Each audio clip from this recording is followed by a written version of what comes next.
Les guys, nouvelle vidéo. Aujourd'hui, on va parler du marché américain, ou du moins anglophone, versus le marché français. Je suis avec Ulrich, un ami à moi. On s'est rencontrés dans un accompagnement aux États-Unis il y a maintenant plus ou moins de 2 ans. Donc ouais, ça va être marrant. Ulrich va, entre guillemets, défendre le marché américain parce que il va nous expliquer, mais il a closé que là-bas, quasiment. Pourtant, il est français à la base, il vient de Marseille, on n'habite pas super loin. Et moi, j'ai closé un petit peu sur le marché américain et un petit peu en anglais. Et la plupart, entre guillemets, ma carrière, je l'ai faite sur le marché francophone. Donc, on va pouvoir voir les similitudes, on va pouvoir voir les différences. Mais surtout, Ulrich va pouvoir te donner des conseils sur, à ta place, comment est-ce qu'il s'intégrerait dans le marché américain ou anglophone. Comment est-ce qu'il ferait pour prendre petit à petit une place pour voilà, augmenter tes commissions et générer bien plus que 10 ou 15 000 euros par mois, mais aller chercher des 20 000, voire même 30 000 euros et plus. Euh, bah, Vas-y, Ulrich, présente-toi un petit peu si tu veux, comme ça, tu te donnes un peu de contexte. Ouais, bien sûr. Moi, c'est Ulrich. On s'est rencontrés effectivement il y a à peu près 2 ans sur un mastermind. Donc, assez sympa. C'est vrai qu'on a bien progressé ensemble et ça m'a permis aussi de voir ton évolution, ce que tu as pu accomplir de ton côté aussi sur le marché français. Et c'est vrai que ça fait toujours plaisir en vrai d'avoir, on va dire, ces deux contextes parce qu'on a été sur des marchés différents et avoir ta perspective. Et même moi aujourd'hui qui close sur le marché US, en soi, tes feedbacks m'aident beaucoup aussi. Et c'est vrai que d'avoir en fait cette énergie, on va dire, aussi où tu comprends dans ta langue natale, on va dire que c'est super agréable et c'est super fun et on continue de progresser ensemble. Donc, moi, j'ai commencé à closer en 2023. Donc, pour arriver sur le marché US, en vrai, comme tu disais, moi, j'ai jamais en soi vraiment été sur le marché français. Donc, pour moi, c'était tout de suite l'idée en fait d'aller sur un plus gros marché. Et plus important pour moi, c'était plus le challenge personnel en Mhm. soi de me dire, pourquoi pas? Pourquoi je veux rester sur le marché français si je peux aller sur quelque chose qui est plus grand Je et vais qui va aussi commencer, m'aider à... je vais commencer à te couper, excuse-moi, bro, mais du Ah coup, ouais, je suis trop loin. comment, comment est-ce que t'as commencé quand le closing, t'as dit? En 2023, Donc 2023, tu commences le closing. Tu parlais déjà anglais plus ou moins couramment ou pas? alors je parlais anglais, mais je baragouinais. Franchement, j'étais pas, mon accent, il n'était pas top du tout. Je comprends ici. Comment est-ce que tu as eu la confiance et l'apprentissage anglais pour te dire, vas-y, let's go, je vais progresser, ça va le faire, j'ai pas peur de me lancer. Et j'expliquerai moi ma version en fait. Ouais. Honnêtement, en fait, c'était pour moi plus le côté, on va dire, challenge, dans le sens où je me suis dit, en fait, si je veux progresser mon anglais, il va bien falloir que j'aille dans le tas, en fait. Et qu'il faut bien que je commence quelque part. Et c'est pas en parlant une, deux fois anglais comme ça en vacances que je vais progresser. Donc, en fait, c'était pour moi vraiment le challenge de me dire, vas-y, fonce. Et on verra ce qu'il advient, en fait. Mhm. Est-ce que le fait de te faire coacher en anglais, ça t'a également aussi aidé à apprendre l'anglais? Parce que moi, je sais que, donc, personnellement, moi, je suis parti à l'étranger il y a une dizaine d'années au Danemark, un peu moins, il y a 8-9 ans. Enfin, non, non, ça doit faire 10 ans. J'avais 17 ou 18 ans. Donc ça fait 10 ans. Et je suis revenu du Danemark 3 mois après. Je commençais à baragouiner l'anglais. Je comprenais déjà mieux. Je me souviens avoir dit au prof d'anglais, mec, maintenant je commence à comprendre, je commence à parler anglais. Et puis il avait été surpris de ma progression. Mais après, c'est vrai que j'ai vite reperdu parce qu'en France, on parle très peu anglais. Et j'ai réellement commencé à bien progresser en anglais et presque être pas courant, mais un peu plus fluide quand j'ai investi 7000 balles, 7000 $ dans mon premier coaching marketing à l'époque en 2021 et que tout était en anglais. Je me souviens, j'avais fait une vidéo de présentation selfie pour me présenter dans le groupe Facebook du coaching. Enfin, on voyait que j'étais français, enfin, c'était un peu n'importe quoi. Mais je sais qu'à partir de là, j'étais coaché en français en anglais, pardon, tous les jours. Et donc, j'ai rapidement progressé. Je mangeais des vidéos en anglais. Tout mon monde était en anglais, tu vois. Donc, ça, Ouais. ça m'a permis de progresser. Et, euh, et donc, toi, comment tu as eu la confiance pour te dire, let's go, je me lance sur le marché anglais? Enfin, comment tu as géré ça? Parce que la plupart des closers qui regardent la vidéo, leur grosse objection, c'est, ouais, j'adorerais aller sur le marché anglais, mais je parle pas assez bien anglais, tu vois. Hmm. On parlera juste après de Marco Cortesi, d'ailleurs. Tiens. Ouais. Écoute, en soi, pareil, moi, c'est. En fait, je regardais des formations et tout en anglais. Donc, avant de me lancer dans la vente, je regardais des formations aussi, tout ce qui était marketing, etc., sur des mecs qui étaient aux États-Unis. Et le fait d'investir dans un coaching, justement, où en plus, le mec, il avait un accent super prononcé et tout, et je comprenais pas tout, ça m'a forcé, en fait, à progresser. Donc, il y a des fois où j'étais, par exemple, sur le coaching, et il y a plein de trucs que je comprenais pas du tout pendant l'appel. Et ce que je faisais, c'est que chaque appel, j'allais le revoir une fois, deux fois, trois fois. En fait, il y avait beaucoup plus de boulot à faire pour progresser dans ce sens-là. Mais en soi, j'avais pas peur de le faire pour vraiment progresser, connaître les termes, savoir les nuances, etc. Donc, Donc, donc en fait, tu as ouais, juste c'est accepté l'inconfort. Tu étais inconfortable de parler anglais, d'être coaché en anglais. Tu as accepté ça, ça t'a fait progresser et c'est tout. Donc, première leçon de la vidéo, guys. Oui, tu parles pas anglais. Oui, c'est inconfortable d'apprendre l'anglais, de bégayer. Mais il y a aucun moyen que tu apprennes l'anglais. Tu vas bégayer, tu vas arriver en appel et parfois tu comprendras pas tout. Tu vas te faire peut-être coacher en anglais, ça, tu comprendras pas tout. Mais c'est ce qui fait que tu vas progresser, tu vois. Donc ouais, ça, c'est la première leçon. Ok, ok, ok, intéressant. Euh, Moi, j'aimerais parler rapidement du. Alors, je vais vous montrer rapidement une vidéo à moi de mes premiers appels en anglais. Vous allez voir la catastrophe que c'était. Mais surtout, j'aimerais parler rapidement de Marco Cortesi. Tu le connais, toi, Ulrich, ou pas? Ouais, ouais, Ouais. ouais, enfin, je vois que c'est après, c'est vrai que j'ai jamais travaillé avec lui directement, mais il est Ah, assez connu sur le marché, ouais. ouais, Marco Cortesi, qui en 2021-2022 est un des closers les plus connus sur le marché. C'est un Italien, donc déjà de base, très gros accent pour parler anglais, c'est très compliqué, parce que l'italien c'est très chantant et l'anglais beaucoup moins, et c'est pas du tout une langue latine. Donc italien, et il a appris l'anglais en Australie. Et les Australiens sont assez connus pour avoir un accent un petit peu bizarre ou différent en tout cas des États-Unis ou de l'Angleterre.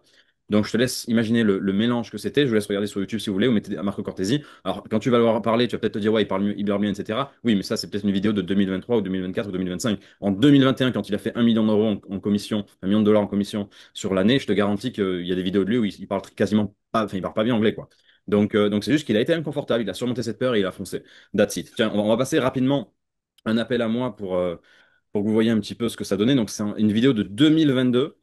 C'est un des premiers appels à moi en anglais, voire le premier, et j'avais eu de la chance qu'il close. Alors, pour être franc avec vous, c'était pas à cause de mon niveau que ça a closé, c'est, je pense, un peu de chance et un peu de chance et quoi d'autre? Et le fait que ouais, il avait réussi à sortir la credit card et le gars avait payé. Mais je vais vous faire écouter du coup mon accent. Entrepreneur. Yeah. And so what about entrepreneurship? Like Do you entrepreneurship, I feel like they have their own schedule. Like they don't have to work for someone else because they manage themselves. oh, your current challenge in life? Like you have a job, but how many money are you doing on a monthly basis, if I can ask? Yeah, I'll be honest. Like I make anywhere between 400. Donc ça c'est ma tronche. En 2022, c'était en octobre, je crois, octobre ou novembre. Je crois que je suis en pyjama, les gars, comme ça vous savez. Ça, c'est un jeune pyjama. Enfin, la situation est complètement aberrante. Mon anglais est pas si dégueulasse que ça parce que je fais un gros effort, entre guillemets. Mais voilà, comme vous le voyez, enfin, je sais pas si vous voyez. Alors peut-être vous allez dire, ouais, mais tu parles quand même bien anglais, etc., etc. J'en sais rien. Ça dépend un peu de votre niveau. Mais sachez que, voilà, ça, c'est un de mes premiers appels en anglais, voire le premier, je crois. Et enfin, ça reste très inconfortable pour moi. Ça se voit peut-être que je suis un peu stressé, etc. Mais c'est OK, j'avais réussi à avoir une conversation avec ce gars-là. Et puis au final, ça passe, tu vois. Et d'ailleurs, il y a un truc intéressant c'est que vu que tes prospects qui parlent eux couramment anglais, c'est leur langue maternelle parfois. Alors déjà, premièrement, Ulrich, tu me corrigeras, mais quand tu te closes sur le marché anglophone, déjà tous tes prospects n'ont pas l'anglais en langue maternelle. On est d'accord. Tu vas Ouais, avoir effectivement, des ouais. Pakistanais, tu vas avoir des gars, je sais pas, autrichiens, allemands, peut-être des Africains. Enfin bref, tu as vraiment de tous les pays du monde. En fait, donc t'es pas que face à des Anglais ou des Américains. Tu peux avoir de tout. Enfin, confirme le truc, mais Ouais, ouais, bien sûr, tu peux avoir des gens des fois des gens même qui sont en Europe ou autre, et même des fois des gens qui sont aux États-Unis mais qui sont pas originaires de là-bas, et des fois leur accent, il va être autant pourri que le tien, on va dire. Mais en soi, je pense que, comme tu disais, c'est l'appel en soi, il est pas à propos de toi, c'est vraiment à propos d'eux. Et je pense que c'est le truc le plus important à partir du moment où tu arrives à te faire comprendre, même s'il faut que tu te répètes des fois. Bah, en soi, tu es là pour changer leur vie, pas pour te faire écouter ou pour faire un speech ou etc. ou une démonstration de toi. Donc, c'est le plus important, je pense. grave, et j'ajouterais un truc, c'est que quand tu es étranger, ton prospect, il est obligé de tendre l'oreille et d'écouter attentivement, parce que sinon, bah, il va pas forcément ultra bien te comprendre. Donc ça oblige aussi ton prospect à écouter, à être dans l'appel, parce que sinon, il va juste pas te comprendre. Donc c'est parfois peut-être un léger avantage de pas parler de manière très courante l'anglais, parce que ça oblige ton prospect à écouter. Donc voilà, pour la partie je parle pas anglais, j'ai peur de parler anglais, tout le bullshit des excuses que vous avez, bah, la réponse tout ce qui est nouveau est inconfortable. Parler une nouvelle langue, c'est inconfortable. Moi, aujourd'hui, si je veux, je pourrais closer presque en espagnol. Pourtant, je parle pas couramment en espagnol, mais je pourrais, demain, tu me dis, écoute, il faut prendre des appels en espagnol. Je vais me débrouiller. Je pense qu'au bout d'un mois, ce serait clairement potable et il n'y aurait pas de problème pour faire des ventes. Parce qu'encore une fois, le closing, c'est international. Tu peux parler chinois et closer, tu vois. C'est une question de quoi est-ce que vous parlez, est-ce que tu arrives à te faire comprendre. À partir du moment où tu arrives à te faire comprendre, tu peux closer n'importe qui. Donc, c'est juste une croyance limitante pour la plupart d'entre vous. C'est juste une peur d'être inconfortable, une peur de se lancer dans l'inconnu. C'est juste ça. Euh, cool. Next. Quelle est, qu'est-ce que toi, tu dirais, Ulrich, la grosse différence entre le marché francophone et anglophone? Le gros truc évident en termes de closing, de différence d'offres, de pricing, la Mm. mentalité, etc. Qu'est-ce que tu dirais qui est la plus grosse différence? Après, comme tu disais, moi, j'ai pas vraiment été sur le marché français. Mais déjà, la première chose, c'est le nombre d'opportunités en soi, parce que tu as des opportunités vraiment partout. Le marché, il est énorme. Il y a à boire et à manger. Il est combien de fois plus gros, tu penses, que le marché? francophones, donc, qui représentent. Francophone, c'est Québec, Belgique, Suisse, Luxembourg, France. Ça, c'est, donc il y a 5 pays. Combien de fois plus gros tu penses qu'est le marché anglophone? Je sais pas, je dirais entre 7 et 10 fois Ouais, minimum. à lumière douche. Mais honnêtement, en soi, le marché anglophone, ça englobe la planète entière en soi, parce que tu peux avoir des gens qui vont, comme tu disais, parler anglais, mais ils sont à l'autre bout du monde, ils sont au Japon, ils sont ailleurs. Et juste le fait de parler anglais, ça va leur permettre d'être sur un appel avec toi, quelle que soit l'offre en soi. Exact.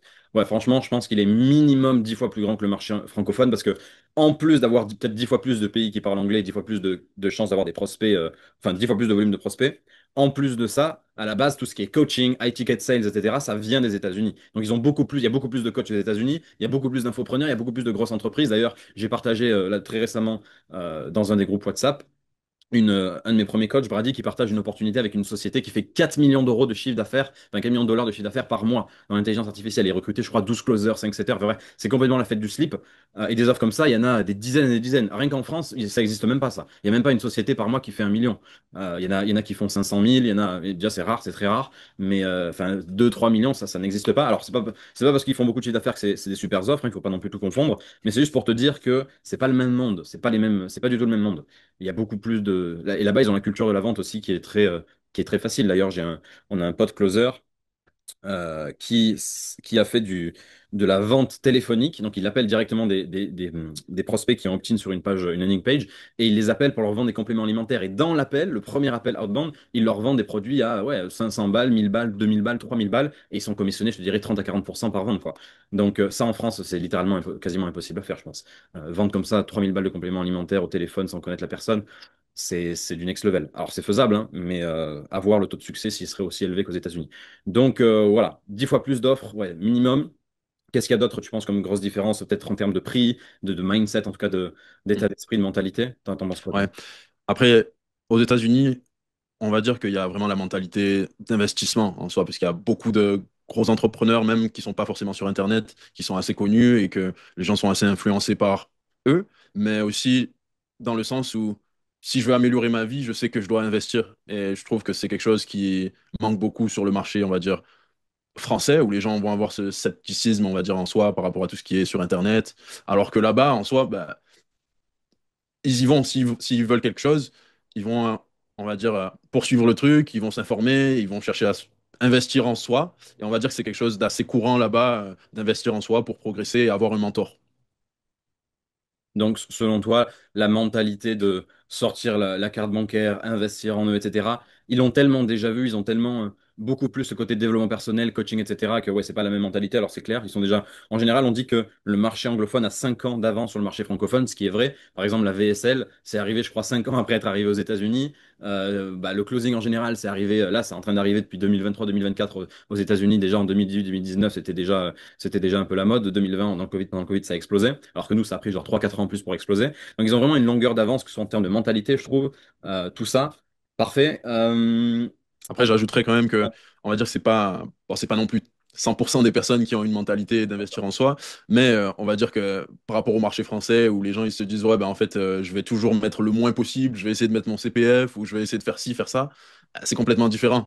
Ouais, Les gens, d'ailleurs, parlons des facilités de paiement. Comment ça se passe aux États-Unis, tout ce qui est credit card? Combien de prospects que tu closes payent sous crédit avec une credit card, ou combien font des plans, des installements de plans, là, des plans de paiement, mais à rallonge sur 36 mois qu'on n'a pas en fait en France, parce qu'on n'a pas tous ces systèmes-là bancaires. hmm. Tu dirais sur 10 prospects, 10 clients que tu closes, tu en as combien qui sont soit en credit card, soit en plan de paiement ultra long?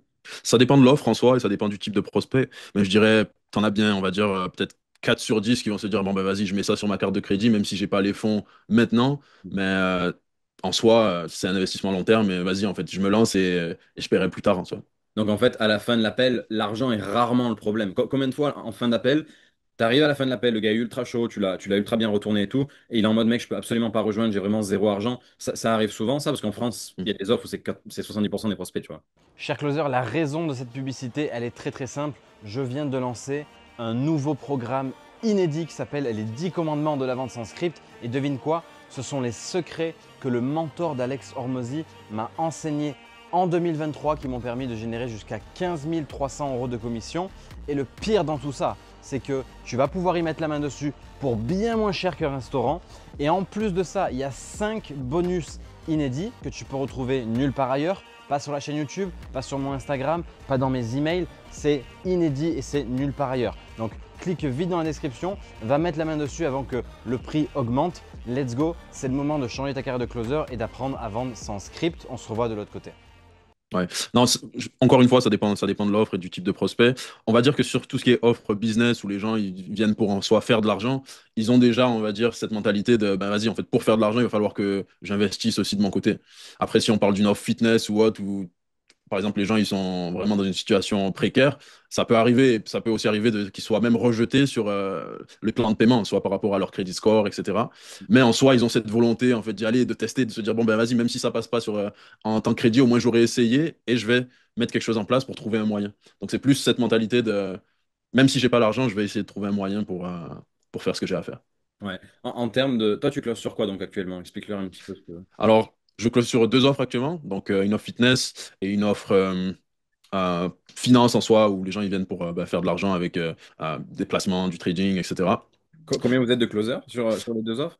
Alors, sur l'offre fitness, il doit y avoir genre 200 closers, un truc comme ça, c'est une dinguerie. On peut donner leur nom ou pas de cette société? Ouais, ouais, bien sûr. Après, c'est Vishred, qui sont assez Ouais. connus. Donc, c'est là. Ulrich, ouais, sur ces deux offres, Ulrich bosse avec une avec ses Veshred, donc c'est une des plus grosses, c'est la plus grosse compagnie de coaching fitness aux États-Unis. Je me souviens chez Bill, on se faisait coacher par certains de nos coachs qui, la plupart avaient closé là-bas en fait, et c'était des offres fitness à 15 000 dollars. En fait, ça allait de 18 000 dollars à 3 000 dollars le minimum. Je crois que c'est un truc comme ça dans les offres. Ouais, ça va de 2000 à genre 18 000 dollars à ce moment. Donc, Comment vous faites pour vendre du fitness à 18 000 dollars? Je suis curieux. Et pourquoi ça vaut aussi cher? Alors, je sais, mais enfin, explique-nous quoi. Après, en soi, c'est le résultat en soi que tu vends. Et on va dire, il y a tous les trucs qui sont à côté aussi. Donc, on va dire que sur du 18 000, on va dire que c'est que la personne, elle est accompagnée sur genre 18 mois. Elle reçoit tous ses repas à la maison. Elle reçoit tous les compléments. Elle peut contacter, appeler le coach quand elle veut, etc. Donc, on va dire que c'est vraiment poussé. Et ils ont aussi cette mentalité de on te garantit les résultats. C'est-à-dire qu'on va tout faire, tout mettre en place pour que tu atteignes tes objectifs. Ils reçoivent carrément la bouffe à domicile et tout? Ouais, ils reçoivent carrément Ok. la bouffe chez eux et tout. Donc, C'est bon, c'est bon. Ok, ils ont fait une vraie offre irrésistible. ouais. Ok, très bon, très bon, très bon. C'est donc, ouais, donc, et tu prends combien de commission là, de pourcentage de commission sur ces offres-là? Alors, ça commence à 10% et ça va jusqu'à 14% en fait, en fonction de combien tu as vendu déjà dans le mois. Ok. Et sur l'autre offre finance et tout, c'est du 10% flat. Ok, parfait. Tiens, parlons rapidement des différences de commission. Il y a certains, j'ai vu un coach sur le marché francophone là, qui disait un closer français qui fait entre 7 et 9 000 euros de commission, ou 7 et 10 000, c'est aux États-Unis un closer qui fait 30 000 balles par mois. Alors, je dirais pas autant, on va pas se mentir. Moi qui ai bien traîné, toi aussi, avec des closers anglophones qui à 20 ans faisaient des 20 000 balles par mois, etc., ou même 30 ou 40 ou 50. Je dirais pas qu'un closer qui fait entre 5 et 10 000 euros en France peut faire 30 000 euros aux États-Unis, il faut pas fumer non plus. Mais qu'est-ce que. Ouais, quelle est la grosse. Enfin, comment dire? Selon toi, est-ce que tu peux vraiment exploser tes commissions juste en changeant de marché, juste en étant sur le marché anglais? Et si oui, pourquoi? Enfin, quelle est la grosse Mm. différence qui fait que tu gagnes beaucoup plus de commissions, quoi? Après, honnêtement, je dirais pas que juste en changeant de marché, tu vas exploser. Premièrement, parce que en soi, tes skills, que ça soit sur le marché français ou le marché anglophone, bah, si t'as pas les skills pour arriver à, on va dire, bah, faire le prospect passer à l'action, c'est pas ça qui va faire la différence. Et encore plus si tu viens du marché français et que tu étais OK, on va dire, sur le marché français et que maintenant tu vas sur un marché où c'est pas ta langue natale, c'est-à-dire que plus que ne pas te faire comprendre par ton accent, etc., ça va être plus l'écoute en soi, parce que des fois, tu vas rater des informations importantes pendant ton appel, parce que l'écoute, en fait, est plus importante que ce que tu vas dire. Donc, si tu rates des informations importantes et que tu reposes une question, mais que le mec, il vient juste de te répondre par rapport à ça, mais t'as pas entendu et t'as pas compris, en soi, tu vas perdre des ventes comme ça, parce que on va dire, le mec il va se dire, ouais, en fait, il m'écoute pas, quoi, ou il comprend pas ce que je raconte. Donc, je dirais pas que juste en changeant de marché, t'exploses. C'est vraiment une question de skills, une question de bah, à combien de pourcents tu te donnes tous les jours pour progresser et est-ce que tu fais au quotidien? Donc, et selon toi, comment ça se fait que sur le marché anglophone, il y ait des closers qui arrivent à faire entre 20 000 et 50 000 euros tous les mois. Vraiment, boum, boum, boum, boum, ça tombe. Enfin, toi et moi, on connaît des closers qui font 50K tous les mois que depuis maintenant des mois, voire des années. Comment ça se fait que c'est pas possible selon toi sur le marché francophone? Enfin, littéralement, c'est le seul moyen que ce soit possible de faire ça sur le marché anglophone, que par exemple 6 mois d'affilée, tu fasses 34 commissions par mois. Ça veut Mm. dire que tu collectes 300 000 euros minimum ou 200 000 euros avec des bonus par mois de cash collecté. Mais pour ça veut dire que soit il faut avoir énormément de volume, et donc c'est très très fatigant, il faudrait avoir genre 6 ou 8 appels qui show up par jour et closer genre à 50% sur une offre peut-être entre 3 et 5 000. Ça serait la première possibilité. Et sinon, la deuxième, c'est de vendre une offre à 10, 15 000 euros minimum, et du coup avoir un minimum de volume. Mais le gros problème, selon moi, et tu as ta version, Eric, c'est que sur le marché francophone, vu que c'est un tout petit marché, quand tu as une offre à 15 000 ou 20 000 euros, bah, il y a tellement peu de personnes qui peuvent vraiment l'acheter qu'en fait, ton volume il va être très faible. Et je me souviens, Mm. en 2023, quand je vendais de l'immobilier, avec Arnaud, on avait lancé une offre à 10 ou 12 000 euros. J'ai eu peut-être 3 appels, tu vois, sur cette offre. Pourquoi? Parce qu'on ne trouvait pas de prospects qui avaient, premièrement, les finances pour acheter ça, mais en plus de ça, le niveau assez élevé en immobilier pour pouvoir être le client de cette offre-là, tu vois. Mm. Donc, assez compliqué. Toi, quelle est ta vision sur ça, sur le fait, Ouais. est-ce que, ouais, quelle est la grosse différence? Est-ce que c'est possible? Comment ça se fait qu'on gagne autant d'argent sur le marché anglais et pas en France, quoi? Ouais. Alors, je dirais qu'il y a deux choses. Déjà, la première, c'est les opportunités, comme tu disais. Donc, si tu es sur un tout petit marché et que bah, tu as des offres à 10, 15K et que bah, il n'y a pas assez de prospects qui sont à ce niveau pour passer à l'action, bien sûr, ton calendrier, il va être vide. Mais sur le marché anglophone, tu peux être sur une offre à 15K et avoir ton calendrier qui est rempli toute la journée en soi. C'est pas un souci. Donc, tu peux avoir genre 5, 6 appels par jour sur une offre à 15K, ce qui te donne beaucoup plus de potentiel Mhm. pour ben, arriver à faire du 20, 30 ou plus. Tu vois. Donc, déjà, il y a cette partie opportunité, bien sûr. Et deuxième partie, je pense qu'il y a aussi la partie développement personnel, on va dire, parce que c'est vrai que sur le marché anglophone, ben, dans la culture, comme on disait, ben, les gens, ils investissent beaucoup en soi, mais ça va aussi pour tout ce qui est closer. Ils sont perpétuellement en train de se faire accompagner, coacher, devenir meilleur, pas que sur le côté vente, mais vraiment sur le côté ben, lifestyle. Vraiment ce côté, on va dire, je vais toujours me challenger et aller plus loin. Donc, il y a cette partie-là et la partie opportunité où vraiment, bah, ouais, le marché il est énorme et il y a des offres qui sont à 15, 20K que tu peux avoir des appels tous les jours consistants. Donc, c'est la grosse différence, je pense. Ouais, parfait, merci de ta réponse. Et d'ailleurs, parlons-en, tu parlais du côté se former en continu, etc. Qu'est-ce que tu penses? Parce que le gros problème quand je parle avec des sales managers, des gros head of sales sur le marché francophone, ils me disent tous, putain, l'ego des closers français, il est abusé, tu vois. Genre les mecs, ils font 10 ou 15K par mois et ça, ils pensent qu'ils n'ont plus rien à apprendre, ou même parfois, il y en a, ils font 5K, ils pensent qu'ils n'ont plus rien à apprendre. Qu'est-ce que, qu'est-ce que tu penses des closers qui font entre 3 et 10 000 euros par mois? Donc voilà, du decent money, tu vois, genre, ça commence à être OK en France. Mm. Qu'est-ce que tu penses de ces gars-là qui sont en mode ils se forment pas ou ils font pas tout pour se former, pour passer encore au next level, peut-être aller sur le marché anglophone, etc. Qu'est-ce que tu penses de cette mentalité-là, de pas se former, de croire que tu vas y arriver tout seul, etc. Ce qui du coup est l'opposé sur le marché anglais, parce que les Anglais, enfin les Américains et tout, ils vont tout le temps réinvestir en eux, ils vont tout le temps faire en sorte d'être à la pointe et de sauter sur les opportunités pour être encore meilleurs. Qu'est-ce que tu penses de ce vieux et vilain état d'esprit qu'ont certains Français, enfin la plupart des closers français, en fait, je trouve. Mm. Bah, je dirais, par rapport à mon expérience et par rapport à ce que je vois sur le marché anglophone, c'est que tu vas toujours avoir l'opportunité de mettre ton ego de côté, puisque tu arrives sur une offre ou tu arrives dans ton cercle de connaissances, tu vois toujours quelqu'un qui fait mieux que toi en soi. Donc, quand tu vois des gens qui font du 100K par mois et qui, en soi, bah, ont commencé au même point que toi, T'en connais des gars qui font 100K par mois sur les offres sur lesquelles t'es? l'offre sur laquelle je suis, non, mais il y a des gens qui font du 50K par mois, tu vois. Et en soi, tu auras toujours la possibilité d'être, on va dire, humble, on va dire, parce que tu auras toujours quelqu'un qui sera en avance sur ce que tu fais et qui fera plus que toi. Donc, Donc selon toi, c'est premièrement un problème de standard, c'est-à-dire que leurs standards sont trop faibles, ils sont en mode ouais, je fais 5K, j'ai tout pété, ou je fais 10K, j'ai tout pété, alors qu'en fait, ils peuvent faire 30 par mois, tu vois. hmm. Ouais, après, je pense que c'est on va dire, ton entourage en soi. Parce que si t'as personne dans ton entourage et sur ton marché qui fait vraiment beaucoup plus que toi, bon, ok, tu fais du 10K et le meilleur, il fait du 12K, bon, tu te dis, bon, bah, en vrai, je suis bien. Mais si tu arrives sur une offre et que tu fais du 10K et que tu vois qu'il y a les autres qui font du 40, 50K, tu vas te dire, ah merde, attends, ils font 4 fois, 5 fois plus que moi. Et moi, j'avais ces limites, ces croyances limitantes Ouais. dans le sens où je croyais que j'étais bien, mais en fait, ce que je fais, c'est du peanuts, quoi, tu vois. Donc, c'est cette mentalité à se dire, OK, qu'est-ce que cette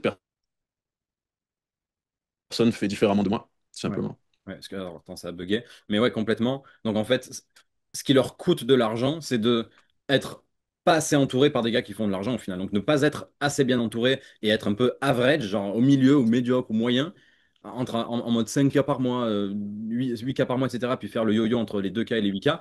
au final, ça te coûte peut-être, je sais pas moi, 10 000 balles par mois, 20 000 balles par mois, parce que si Mm. tu étais beaucoup plus tiré vers le haut, si tu voyais des gars gagner beaucoup plus d'argent, bah, tu gagnerais aussi beaucoup plus d'argent, hein. Mm. Donc indirectement, ça leur coûte de l'argent, quoi.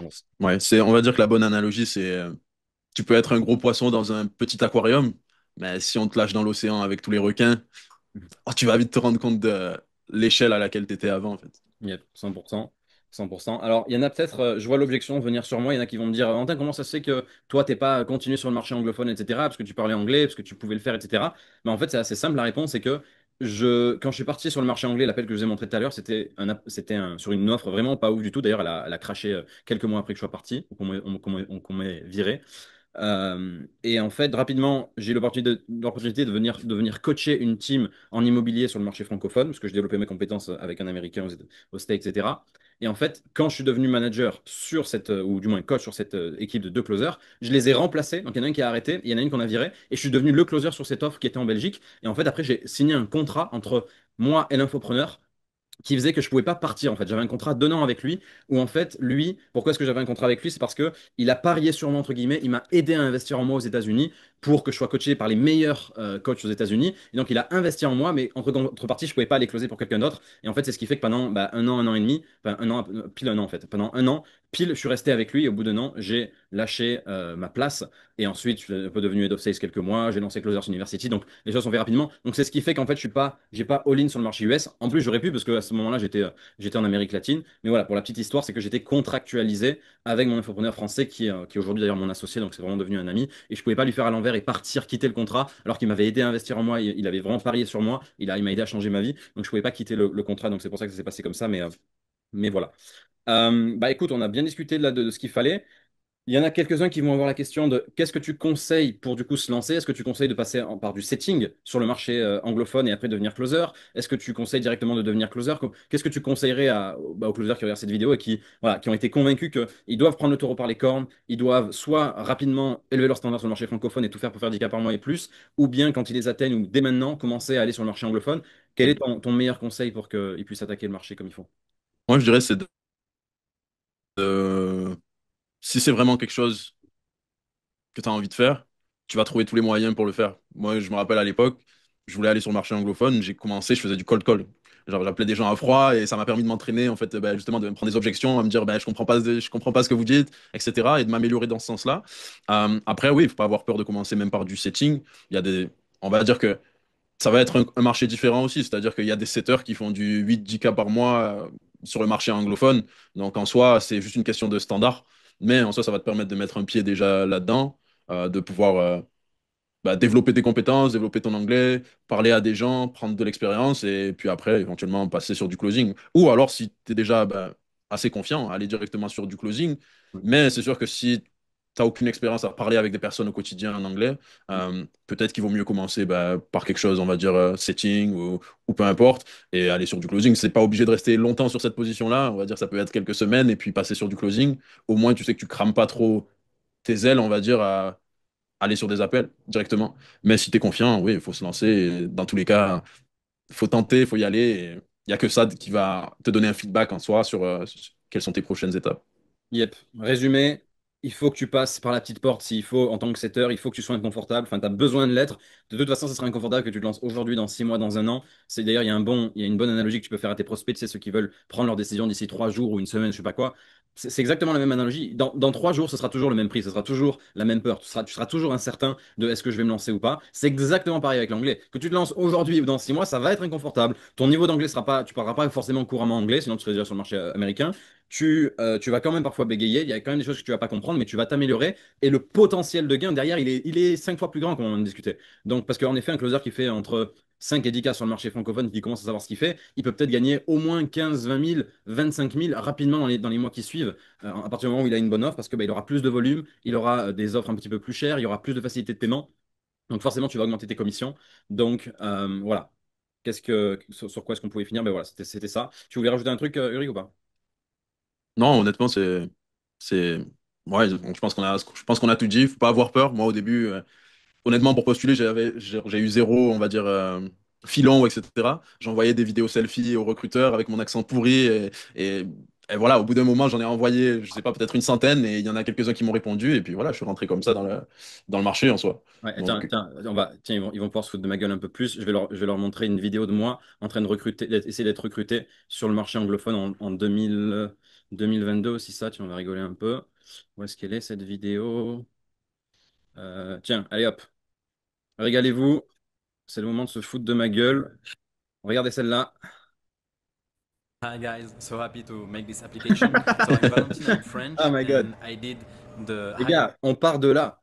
On part de là. Les vieux cheveux en pétard, en train d'essayer d'être recruté. Valentin Nourri, top closer avec un petit smiley. Je me souviens, je postulais sur l'offre du coach à qui j'avais acheté le programme à 7000 balles en 2021. Donc ça, c'était littéralement 8 mois plus tard ou 10 mois plus tard avoir rejoint son programme. Il recrutait des closers et j'avais postulé.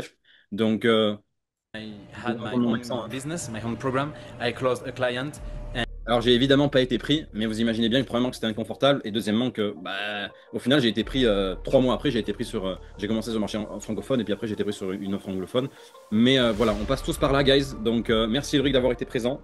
Merci merci à toi. pour partager ta vision et de les avoir un peu boostés. C'est cool. Et puis, un dernier truc que je voulais dire, c'est être évidemment coaché en anglais, ça aide. D'ailleurs, c'est pour ça que mes clients, je leur passe on regarde des vidéos de mes mentors, on regarde des vidéos en anglais. Je vous partage. Il y a pas mal d'anglais un petit peu dans le programme Plusieurs University. Pourquoi? Parce que bah, sans les Américains, j'aurais jamais eu le niveau que j'ai, j'aurais jamais eu l'apprentissage et j'aurais jamais pu vous apprendre vous enseigner tout ça parce que sur le marché francophone, personne ne vous apprend ça, littéralement. Donc ça passe par même être coaché en anglais, c'est évidemment ce qui aide le plus. Toi, Ulrich, a été coaché que par des anglophones, c'est évidemment ce qui fait que tu as pu closer en anglais. Si tu te fais coacher par la formation bateau mainstream francophone, ne t'attends pas à aller rock'n'roll sur le marché américain, ça ne fonctionne pas comme ça. Il va falloir que tu roleplay en anglais, il va falloir que tu visionnes des appels d'américains, etc. Et ça, la bonne nouvelle, c'est qu'on le fait dans plusieurs universités.